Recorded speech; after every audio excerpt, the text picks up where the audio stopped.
చాలా చులకనగా జగన్ అంటే ఆడాడు పుట్టోడు, వాడెంత లక్షల కోట్లు తినేశాడు, అలాంటి దరిద్రుడు, వాడిని అట్ట చేసేయాలి ఇట్ట చేసేయాలి, చివరికి వాళ్ళ భార్యల గురించి మాట్లాడతారు. ఇవన్నీ నడుస్తుంటాయి. ఇంతకీ జగన్ అనేటువంటి వాడిని జైల్లో పెట్టాలని సోనియా గాంధీ ఎందుకు అనుకుంది?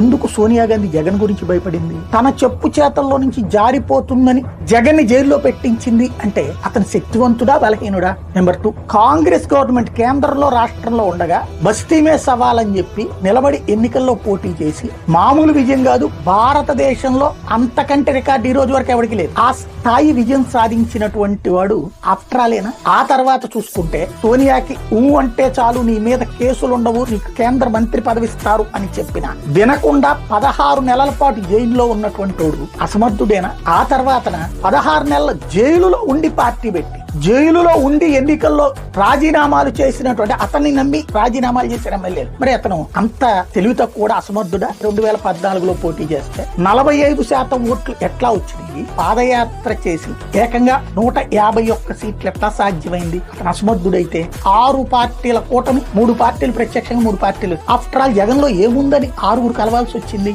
అంత తీసేసినా కూడా 40% ఎట్లొచ్చింది? రోజు ప్రతి వార్త అతని కోసమే పేపర్లు ఎందుకు మార్చేయాల్సి వచ్చింది?